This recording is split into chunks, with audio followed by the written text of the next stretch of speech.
Takwa. At-taqwa. Meskipun tak jamasipun. Ingkang kula hormati para kiai pun yang kula Bapak Dr. Andes Haji Muhammad Ansor, Pak Lek Salim, Pak Parmo, Pak Posya, dan guru kita bersama Ustaz Pak Fatihah, dan tentunya pemimpin yang kita cintai Pak Soleh dan adik-adik saya dari Mas Ipin, Mas Solihin, Mas Kembar dan semuanya, dan Kang Mas saya ini yang judulnya panjang nih, Kang Mas Kuri, dan semuanya saja yang tidak dari bersatu. Alhamdulillah malam hari ini mungkin bagi kita warga Muhammadiyah yang menunjukkan pengajian bulan purnama ya, Purnomo Siden, ini adalah kesempatan pertama kita berkunjung bersilaturahim dengan saudara-saudara kita untuk masjid At-Taqwa. Alamin ini. Awalnya Al-Amin, setelah bisa dipercaya kemudian meningkat menjadi orang yang bertakwa. Oh ya, tidak saya sebut Mas Kolong. Ini nanti kalau tidak saya sebut, saya tidak disponsori lagi. Dan kita menunggu ini dari saudara kita Gabriel ini yang mundur pengajian. Nomor ini jenenge Purnomo Siden, ketinggalan lebih cepat kalian oke. Soalnya ini pasti nanti kalau Gabriel itu seru. Jangan kota itu. Mudah-mudahan menjadi rezeki yang barokah. Bapak Ibu yang saya hormati, anggota pengajian Purnomo Siden yang dimuliakan Allah, kita sudah punya pengajian yang macam-macam. Ada semua paing, ada situasi. Ini yang membedakan hanya penyelenggara saja. Warganya sama, pesertanya sama, cara pengajiannya sama. Nah, kita berharap pengajian Purnomo Siden ini lebih pada nomogi. Saya terinspirasi oleh pengajian yang dipun pimpin Ustaz Abdul Somad. Ternyata yang indah dibedah dengan mengkaji kitab itu tidak semata-mata kalau kitab itu kitab bumi. Kalau ini kita minim kiai untuk bisa membedah kitab kuning. Tapi kitab itu ditulis bukan caranya kitab itu, tetapi isinya kitab itu bisa sampai kepada kita. Ada buku fikih Islam yang luar biasa noniko. Sejak pun cilik ngasih gede, mungkin bahan sor niku cilik pun sinau niku. Asli Indonesia, Sulaiman Rosid. Iya, rupane kuning. Itu rupanya kuning ini menjadi buku wajib. Dan ternyata dibedah oleh, maksudnya dikaji bersama oleh Ustaz Abdul Somad itu lupa. Nah, padahal itu kitab kuning campur hijau, sampule. Itu jelas-jelas ditulis dalam bahasa Indonesia. Nah, kita berharap dalam kesempatan pengajian Purnomo Siden itu mudah-mudahan tidak lagi semata-mata pengajian itu jipeng atau pengajian kuping yang bersifat tabligh, tapi ada kita misalnya mengkaji kitab-kitab tertentu sing enteng-entengan wae, berasa sing abot-abot, supaya nanti ada bekasnya ya, Nah, salah satu yang sering dikaji kitab keutamaan itu adalah kitab ini Nasoihul Ibad. Kitab ini aslinya ditulis oleh orang Indonesia tapi berbahasa Arab dan diterjemahkan ke banyak bahasa negeri-negeri Islam. Penulisnya orang Indonesia, wafat di Mekah. Nyeling-nyeling lahir gampang. tahun 1235 Hijriah. Masainya itu bertepatan dengan 1813 kalau salah. Nah, namanya adalah Imam Nawawi. Tapi karena Imam Nawawi itu ada dua setidaknya yang kita kenal. Kemudian yang kita kasih ini Imam Nawawi Al-Bantani. Dia lahir dari Banten. Kalau Imam Nawawi yang menjadi andalan ulama Syafi'iyah itu adalah Imam Nawawi yang dari Mesir, nggak salah itu ya. Itu kitabnya banyak, diantaranya kitab yang sering dikaji dibaca berulang-ulang adalah apa nih kok? Riyadhus Shalihin. Dan kitab-kitab fikihnya banyak. Nah, Imam Nawawi Al-Bantani ini kok, jadi pun kitabnya itu lebih dari 100 kitab ditulis dengan bahasa Arab. Dia orang Indonesia, tinggal di Mekah karena saat itu Banten itu dianggap benteng perlawanan berbasis Islam. Nah, beliau ini senantiasa dipojokkan, dicurigai, diadu domba dan dimusuhi oleh pemerintah Belanda. Kita ingat pada tahun-tahun sebelumnya Banten itu basis perlawanan Islam dari kerajaan Tirtayasa, Sultan Ageng Tirtayasa. Itu mencapai puncak keemasan itu waktu Sultan Ageng Tirtayasa. Jadi jenengin itu Sultan Ageng tok. Kemudian terkenal Tirtayasa itu karena kerinduan orang ketika dia menyerahkan kerajaannya kepada anaknya yang kemudian bergelar Sultan Haji. Sultan Ageng ini pindah ke Tirtayasa. Nah, kemudian dikenal dengan Sultan Ageng Tirtayasa. Di samping untuk membedakan dengan Sultan Agung yang dari Mataram. Nah, ketika anaknya yang namanya Sultan Haji ini dia bekerja sama dengan Belanda, ulama-ulama dimusuhi, maka kemudian sampai benar-benar Banten dan sekitarnya itu takluk dalam penguasaan Belanda. Nah, sampai pada tahun-tahun di mana beliau hidup, ini kemudian dihubung-hubungkan dengan perang Diponegoro yang berkobar di Jawa. Perang Diponegoro jadi berlimang dino.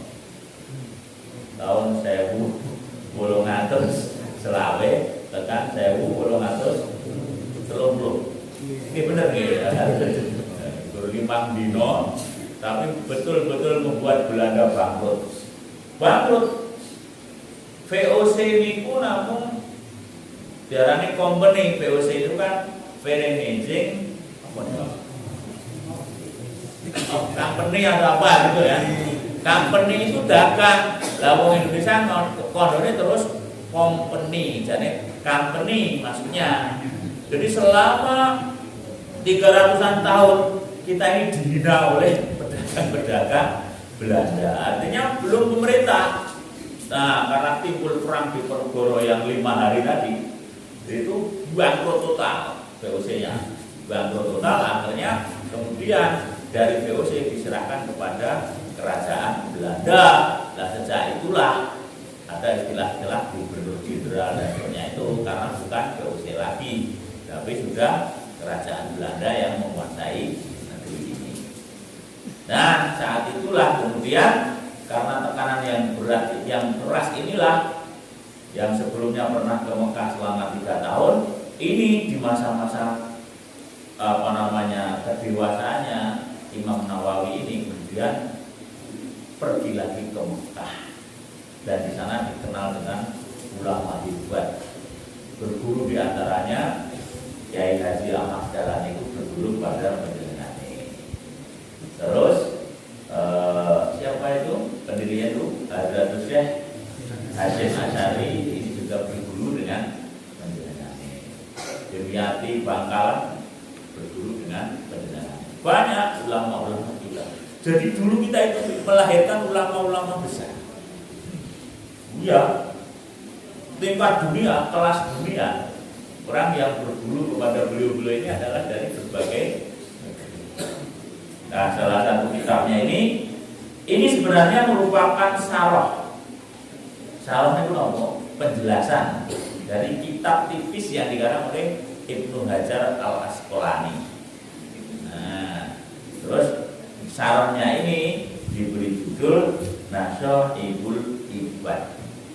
Sing gampangane ini adalah nasihat-nasihat kepada hamba untuk mencapai kesempurnaan. Jadi di sini mau nasihat-nasihat, tapi uniknya nasihat ini dikemas dari urut-urutan 2 keutamaan, 2 hal, 3 hal, 4 hal, 5 hal, 6 hal, 7 hal, 8 hal, 9 sampai 10. Luar biasa ya. Jadi dan itu bukan semata-mata nopo nggih. Pendapat beliau ini terdiri dari 214 nasihat.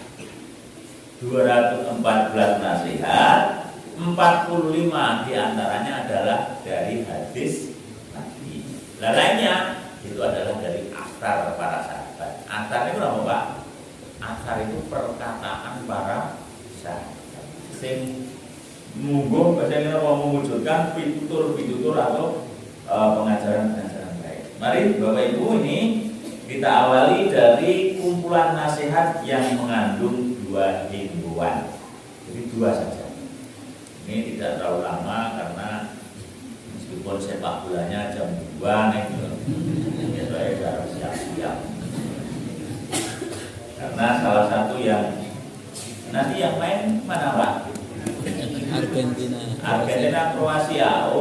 Apa namanya? Wakil kita belum main ya? Wakil kita itu dari mana? Dari Maroko. Ya. 2 perkara yang paling utama. Ini Nabi sallallahu alaihi wasallam pernah bersabda, yang sambungan dia. Khoslatani la say'a afdalu minhuma al-imanu billah wa naf'u lil muslimin. Ini 2 hal ini kata-kata Rasulullah. Kata yang disebut apa Pak? Kata-kata Rasulullah itu hadis. Jadi hadis niku pengendikane Nabi, perbuatan Nabi, sikap atau diamnya Nabi yang maksudnya adalah setuju. Semuanya itu disebut hadis. Ada yang kata-kata seperti ini, ada yang perbuatan, misalnya solu kama ro'ataymi usoli, sholatlah kamu, ini kata-kata. Tapi yang menjadi hadis kan lihatlah saya sholat, berarti kan perbuatan Kanjeng Nabi. Ada yang diamnya Nabi, diamnya Nabi itu maknanya tanda setuju, berarti boleh. Seperti dulu para sahabat ada yang dapat apa jenenge nek kene no komodo cilik apa jenenge Jawa. Nah, Jawa itu kemudian dibelek terus dipangan para sahabat. Kanjeng Nabi mboten ikut dahar, tapi Kanjeng Nabi tidak menging. Oh, berarti ini perbuatan Nabi yang artinya setuju. Berarti karena Nabi tahu tidak melarang, itu berarti jadi nek enek wong entuk komodo ya jadi entuk apa nika? Jawa. Itu sampun disaru itu boleh. Nah ini Nabi ngendika khoslatani la say'a afdalu minhuma, 2 hal yang tidak ada kelebihannya daripada 2 itu, artinya betul-betul mempunyai keutamaan adalah al-imanu billah, iman kepada Allah, satu iman kepada Allah, dan yang kedua adalah wa naf'ulil muslimin, memberi manfaat kepada kaum muslimin. Nah, ini karena ini namanya kitab apa tadi penjelasan tadi? Sarah, maka di sini Imam Nawawi memberi penjelasan. Penjelasannya seperti apa? Ini bermanfaat di sini maksudnya adalah bermanfaat bagi umat Islam dalam ucapan, kekuasaan, harta benda maupun tenaga. Nah, memberi kan nek iman kepada Allah wis cetha nggih jabarane nggih to. Karena iman kepada Allah itu adalah intinya segala hal itu menjadi pahala, Bapak Ibu. Ingat ya? Orang itu memiliki fitrah yang namanya fitrah kebaikan. Ini itu maksudnya beberapa hari yang lalu itu mengikuti teman saya di Batu situ, Batu Retno. Itu ada perkumpulan para penghayat. Apa itu namanya penghayat? Itu loh, kepercayaan pada Tuhan Yang Maha Esa. Itu ternyata banyak sekali. Dan di antara mereka kemudian ya berdalil dengan ini apa? Gimana Mas itu bunyi hadisnya? Ketika Rasulullah melihat saudaranya atau sahabatnya itu bertuan tepok, kemudian Rasulullah bertanya, bukankah kamu mau bertanya tentang kebaikan? Betul ya Rasulullah. Mintalah fatwa kepada hatimu. Maksudnya gimana? Kalau kau itu senang melakukan sesuatu, bangga, besar hati gitu ya, jadi yang kau lakukan itu pasti kebaikan. Sebaliknya, kalau kau melakukan sesuatu gerah-geri, tengok-tengok, jadi ditonton uang, mesti elek. Nah, karena malu kalau dilihat orang. Nah, berbuat baik itu menjadi fitrah. Siapapun mempunyai apa? Mempunyai keinginan dan kawan berbuat baik dan menjadi kebanggaan. Cuma berbuat baik ini kalau tidak dilambari dengan iman kepada Allah, itu loh dalam Al-Quran katakan bahwa amalannya seperti apa? Debu yang ada di atas batu yang licin, kemudian tertimpa hujan yang lebat. Iya gitu. Nah, itu loh maknanya begitu. Maka iman kepada Allah itu penting, jangan dikira nggak penting ya Pak Bu ya. Nah, karena itu sudah dimenotasi sedoyo, maka sini Imam Nawawi menjelaskan tentang bermanfaat bagi yang dimaksud memberi manfaat bagi kaum muslim itu apa? Yaitu bahwa dalam ucapannya memberi manfaat, dalam kekuasaannya memberi manfaat, dalam harta bendanya memberi manfaat, tenaganya memberi manfaat kepada siapa? Kaum muslimin. Apa ini? Sing ucapannya tidak memberi manfaat kepada kaum muslimin. Enten.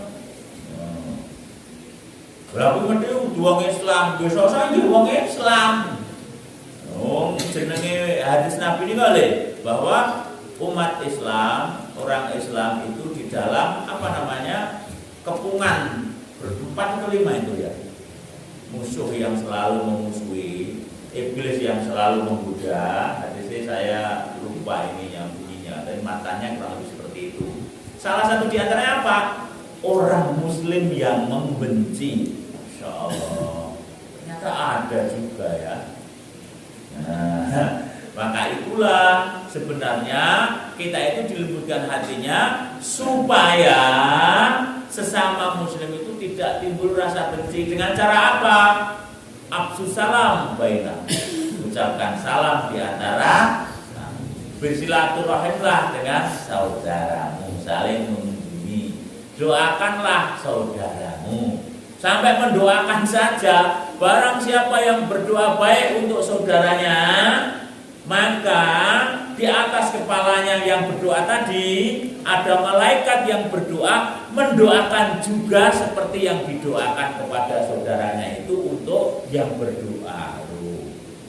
Itu semua adalah kalau istilahnya ulama dari Mesir yang meninggal di Qatar, Syekh Al-Qaradawi, tapi terlanjur terjemahnya Qaradawi, itu dinamakan apa?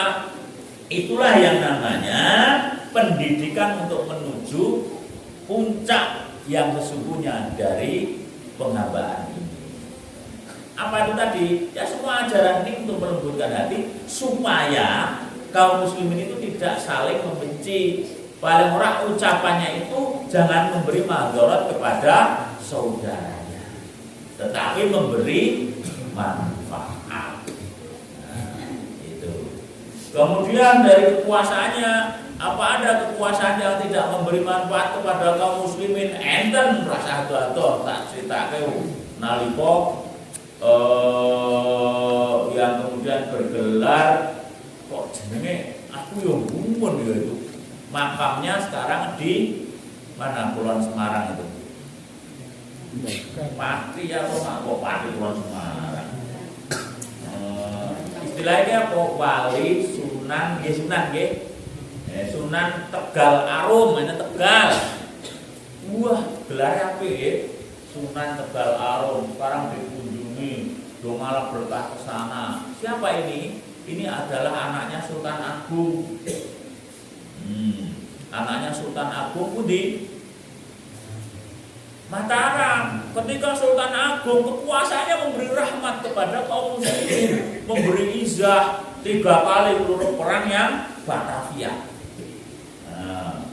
Maka diangkat menjadi pahlawan nasional Sultan Agung itu.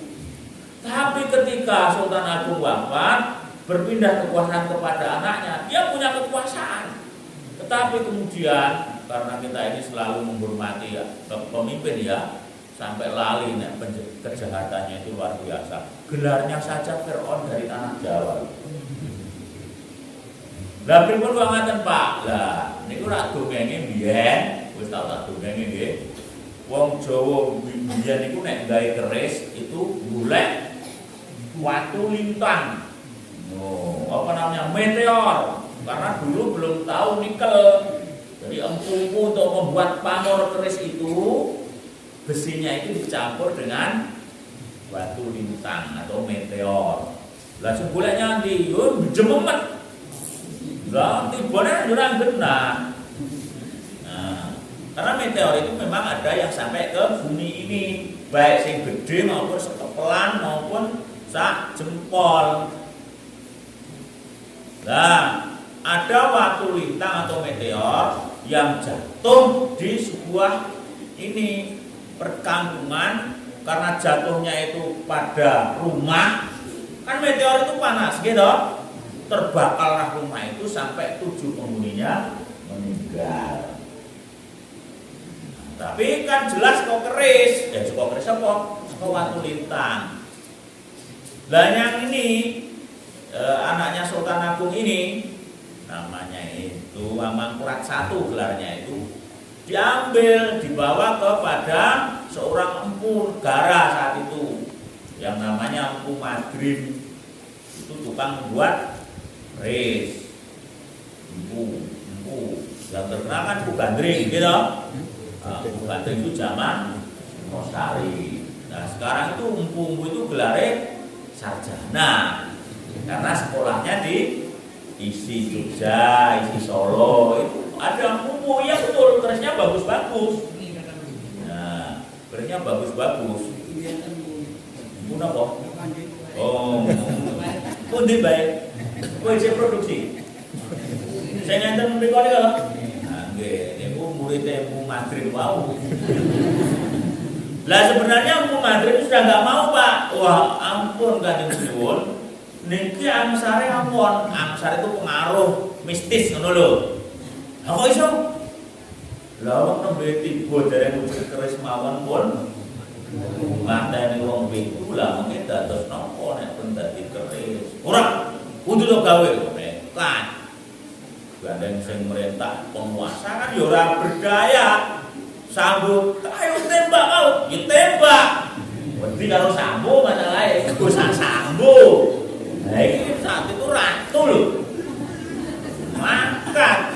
Ada wong 70-an tersara 30-an polisi dipecat. Guru-guru wedi karo sambo. Urusan sambo iki. Kulo niku seneng nek nonton sidang ini lho. Leret iki tak putar ulang. Saiki ora kudu nonton live kok. Kaya bal-balan jam 2 tonton sesuk wis enek omane kok turu. Ning ya ora kaya nek nonton langsung. Nah, kemudian dibuatlah keris ini untuk sifat wandel sang raja itu sendiri. Dinamanya Margopati. Wah ganas. Margo itu jalan, pati yo mati. Keris jalan kematian. Wah. Angsare elek, konon sejak membawa keris itu berpengaruh buruk terhadap perilaku lah, buruk banget langsung marah. Nah, singkat cerita Bapak Ibu, lebih dari 5.000 keluarga ulama dan orang-orang yang dianggap paranoid nih itu tidak setuju, tidak sejalan dengan siapa tadi?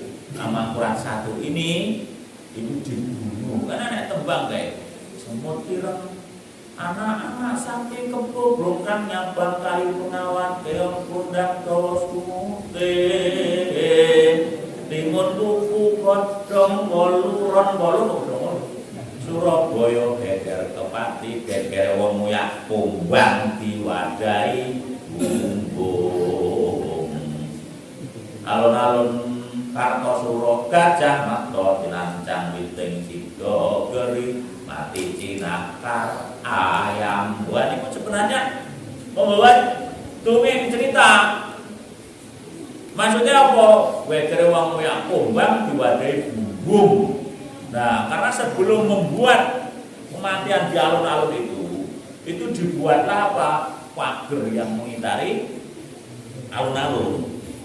Pecahan bumbung-bumbung memang, ya toh? Kenapa? Ya guru paranoid. Pokoknya yang dianggap kiai, dia setia karo bapake. Karena apa? Bapaknya melawan Belanda, Amangkurat I bekerja sama dengan Belanda, lagi diri terus. Nah, orang-orang yang dianggap bekerja sama, kan kiai mesti tidak mau bekerja dengan Belanda. Semua dikumpulkan dengan ditandai pentong tertentu. Dibunuhlah para pimpinan-pimpinannya dibunuh sendiri oleh Amangkurat I dengan keris Margopati itu. Nah, ini kan kekuasaannya tidak menguntungkan kaum muslimin karena yang dibunuh adalah kaum muslimin. Gimana ini? Kurang riku. Nah itulah kemudian yang membuat geger yang wong Madura ora trimo. Siapa? Sinten kok? Nah, itu akhirnya melabrak perang, gitu kan? Madura, kayak Madura nanti, tekan Jogja, kalah karena pemimpinannya elek toh. Santri-santri juga melawan, akhirnya kepelan terang melayu mulon, tekan Tegal loro akhirnya mati. Barang mati di kuburan yang kono, kuburan itu dikenal dengan Sunan Tegal Arum. Lah saiki sing berkunjung ke sana siapa? Ya wong Islam dhewe, aku ya bumpun. Kalah berkah karo pembunuhnya sendiri lho. Mulai nek apa jenenge nek wisata religi aja rono. Sejarah itu penting. Wonten nek jenengan mriko, kanca kula niki kula telepon itu lho Mas Nasirun itu lah. Ini kiai wis lali perilaku. Maksudnya kiai Tegalarum memang loh. Sunan Tegalarum ya. Tinggal sunannya hilang sejarahnya. Makanya apa? Sejarah kelamnya. Ketika berkuasa ini tidak menguntungkan kepada kaum muslim, malah dibunuhi. Itu biar saiki ora enak. Harta bendanya yang bermanfaat untuk kaum muslimin. Berapa ada yang harta bendanya tidak bermanfaat untuk kaum muslimin? Wah, pirang-pirang malah juga nenggo ngapusi kaum muslimin itu ya.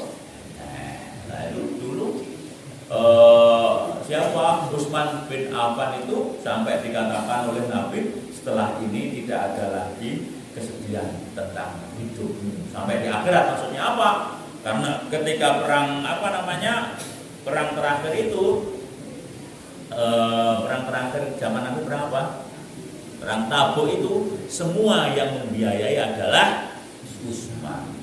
Jarane, ontane, sampai pelananya itu semuanya adalah Utsman bin Affan. Jadi hartanya itu pokoknya untuk kaum muslimin itu diserahkan begitu saja. Abdurrahman bin Auf bin Ngoten, Abu Bakar bin Ngoten, Umar bin Ngoten. Jadi orang Islam itu kaya itu juga penting, tapi ini memberi sampai tenaganya juga begitu. Dalam sebuah hadis Rasulullah SAW bersabda, pasang saya baca montone, man asbaha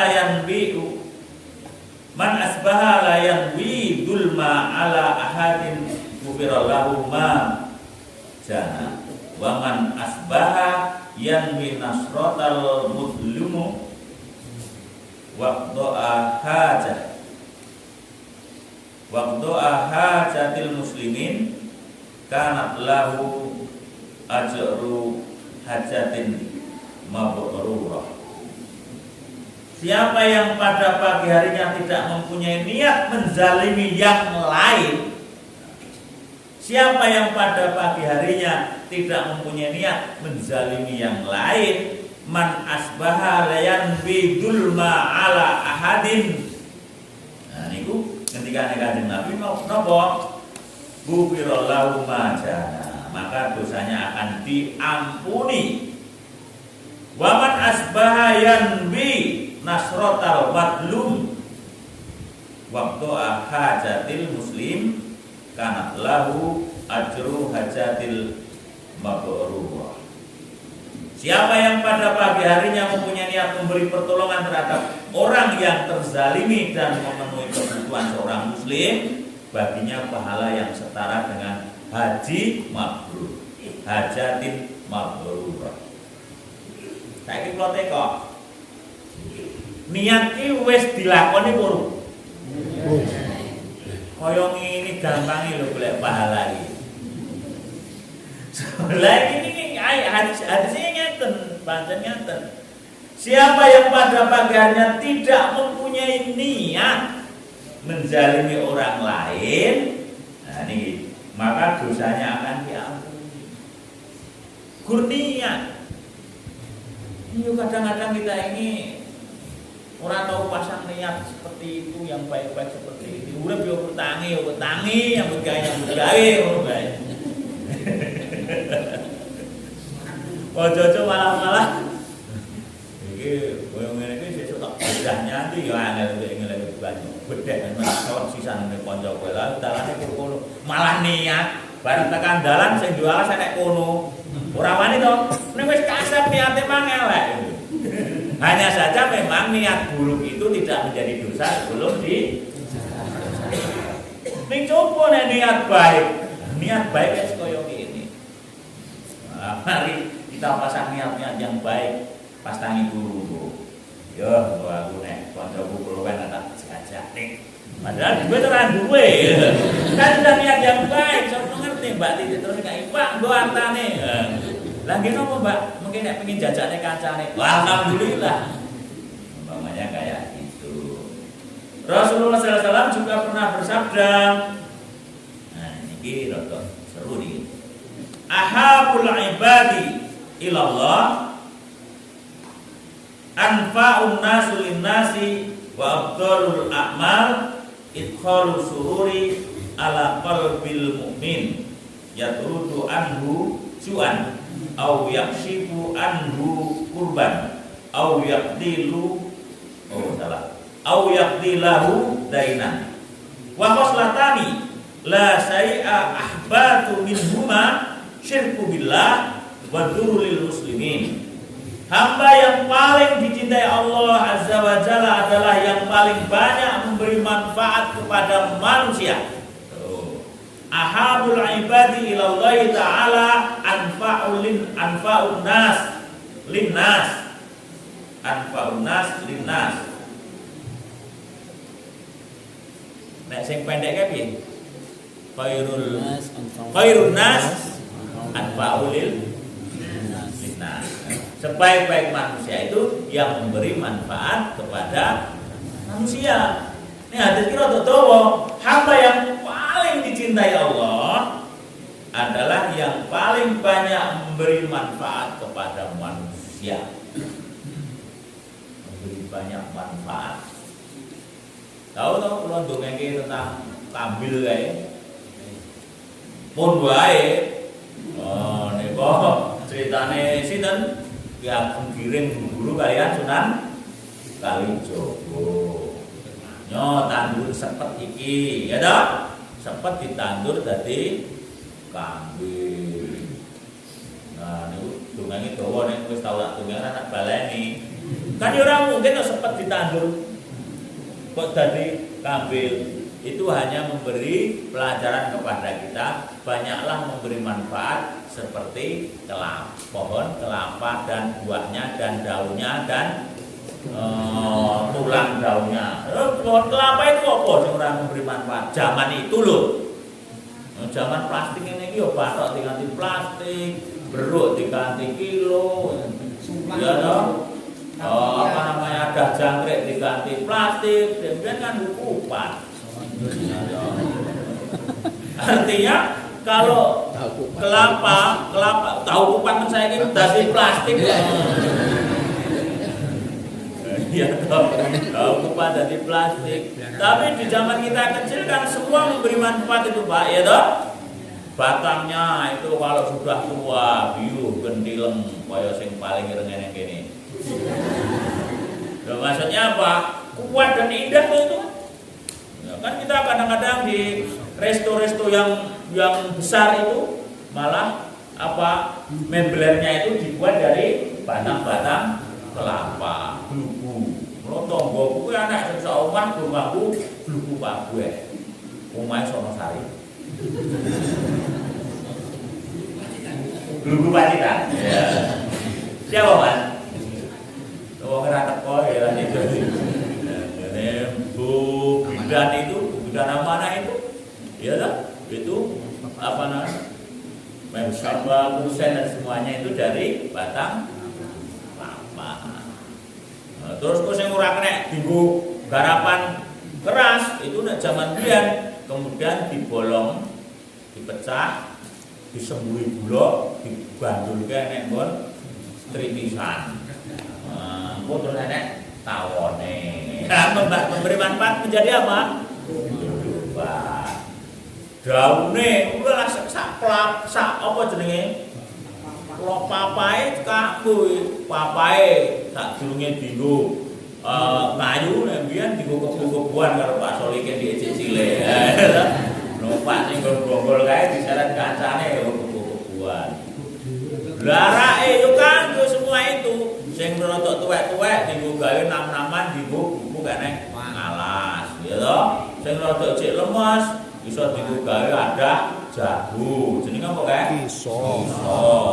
Nah, janure apa namanya? Batang daunnya dienggo gawe sapu lan sak panunggalane. Semua manfaat. Jadi itu maknanya. Jadi arep ngomong sepet paribanane wong loro saudon telu saurupan, yo memberi manfaat yang banyak. Ngomong-ngomong tentang memberi manfaat itu kan tidak hanya orang yang kaya. Memang orang kaya bisa memberi manfaat dengan hartanya. Ada orang pintar bisa memberi manfaat dengan kepintarannya. Iya dong. Kita yang orang biasa bukan berarti tidak bisa memberi manfaat. Kita yang orang biasa itu malah yang disuruh-suruh yang mau gawe. Iya, kayak aku paling dikon ngopo. Gawe dang ra iso, gawe dang tiba dan seterusnya toh. Semua memberi manfaat. Nah, ini sebaik-baik manusia memberi manfaat. Perbuatan yang paling mulia adalah menyenangkan hati orang mukmin dengan menghilangkan rasa laparnya. Saiki wis ora pati zaman nggih. Ora nang wong luwe kok. Kula niku kelingan zaman cilik nganggur lunga dolan kepunangan mandang tonggo, wah sing nyeneni ora umum suwene. Bukan karena ngisini-sini, tapi saat itu memang apa? Larang pangan, jangan sampai menambah beban tangga. Tapi nek saiki perkara lapar iki nek wong biyen kan lara mergo ngelih, busung lapar gitu. Lah saiki lara mergo panganan, mergo marek. Sekali. Ya, samuran kolesterol, darah tinggi, kabeh kok panganan. Nah, gitu. Belum bertemu kalau puasa itu menyehatkan, ketemu loh. Nah, ketemu puasa itu menyehatkan. Buktinya orang yang banyak makan, kadang-kadang kemudian terkena penyakit-penyakit dari makanannya. Senorno. Ini pulau ini wis lepas ngomong pura-pura dek mangan ora hati kandake. Lekon tumpak wis rada kandel-kandel. Nah, iki rada kliyeng-kliyeng ini. Iya. Tapi kadang-kadang kita dulu kecil arep mangan apa-apa ora iso mergo enek. Barang saiki duit-duit arep mangan apa-apa ora oleh mergo penyakit. Yo, manusia sekarang kayak gitu. Ya. Ini nggih kesusahannya atau melunasi utangnya. Nah iki longkong saiki.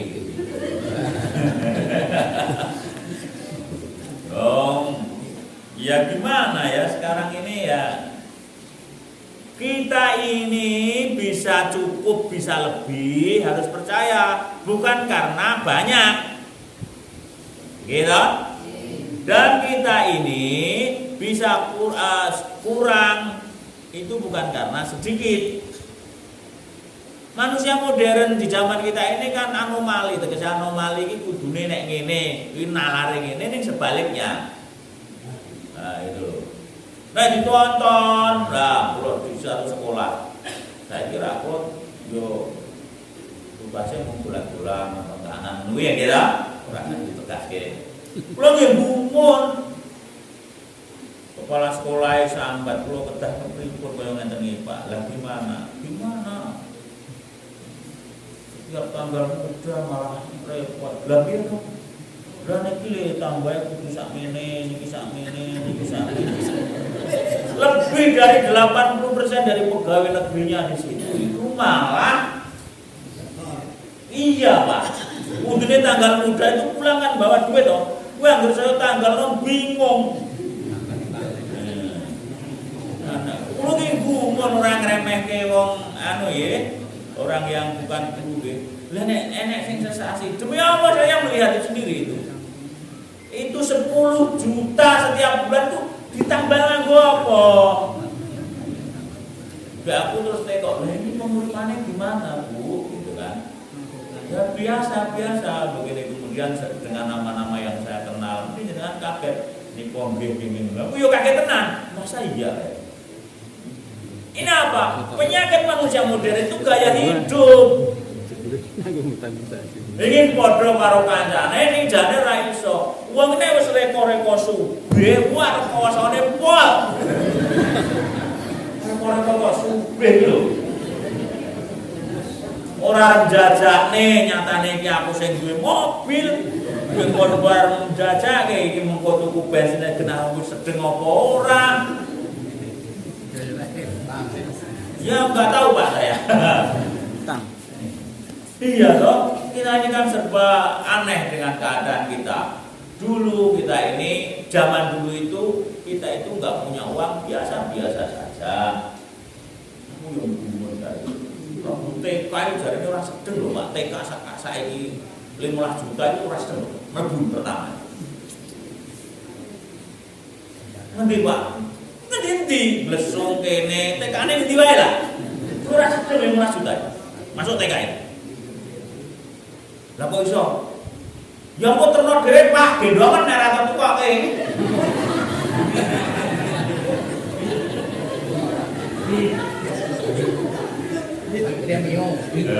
Macam-macam lah.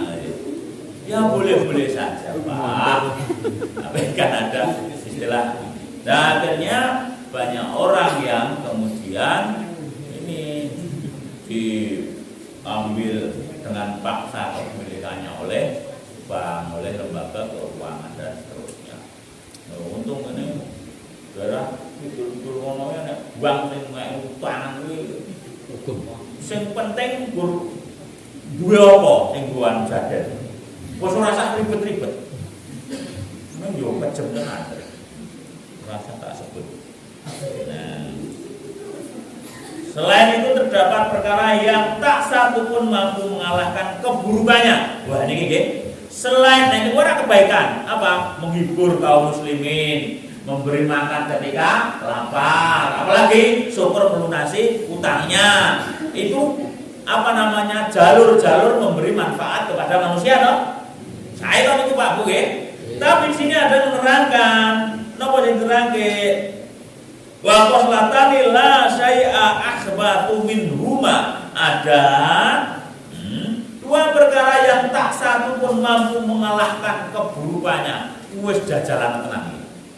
Apa itu? Dan asyirku billah, syirik kepada Allah, Wadurru lil muslimin, dan berbuat atau memberi mudarat kepada kaum muslimin.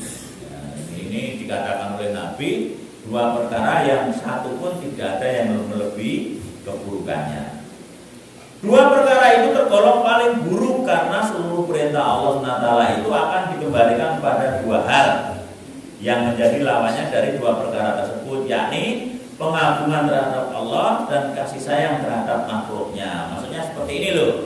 Yang paling buruk tadi apa? Syirik kepada Allah. Yang paling buruk berikutnya tadi apa? Memberi madarat kepada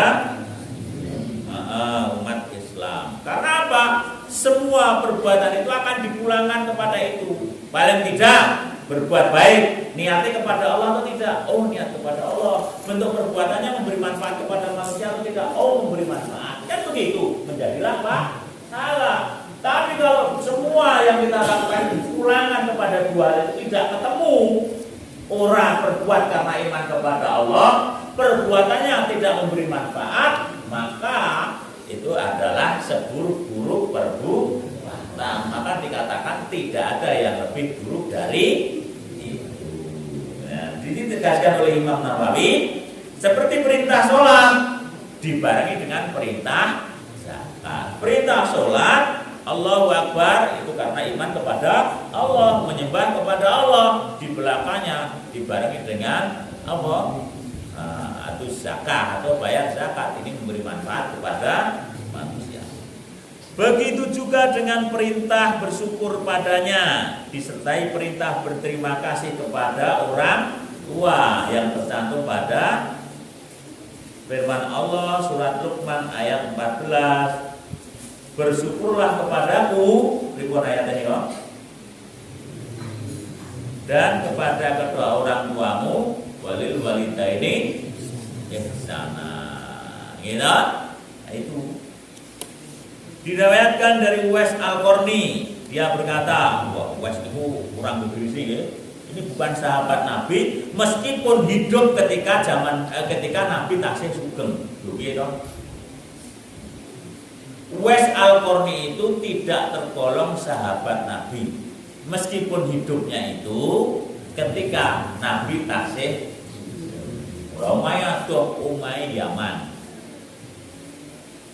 Dia sekalipun belum pernah berjumpa dengan Nabi. Itulah yang menyebabkan dia tidak termasuk sahabat.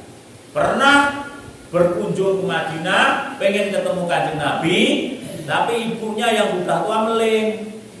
Aja suwe-suwe ya le gendang mulya. Tekan Madinah, nah Nabi tindakan ora genah kondure. Kupinge saya banter welinge wong tuwa, ki baliyo kok murenek kancane. Akhirnya dia cengkelak pulang. Taatnya kepada orang tua luar biasa Uwais Al-Qarni. Taatnya kepada orang tua luar biasa. Ibunya itu pernah dihajikan itu dari dari Yaman ke Mekah itu digendong. Itulah sebabnya nek cerita lebih konkret itu Uwais Al-Qarni itu sebelum memberangkatkan ibunya haji tuku pedet. Nek angon yang gunung, ning pedete kuwi mah ora tau dituntun. Ning digendong, dipondong. Kok mulih yo ngono. Bareng pedete wis ora kuat, dijunjung berarti wis gede. Dijual untuk naik haji. Lan junjunge itu Mas sebagai olahraga persiapan gendong ibuke dari Yaman ke Mekah. Makanya Nabi Muhammad berpesan kepada sahabatnya, besok ada orang dari Yaman yang doanya tidak pernah tertolak. Mula kowe nek ketemu jaluk doa oleh dia. Lah sinten yang Yaman kuwi? Pokoke nggon tangan tengene ini ada bekas penyakit sopak. Dari rupane putih sak ndok.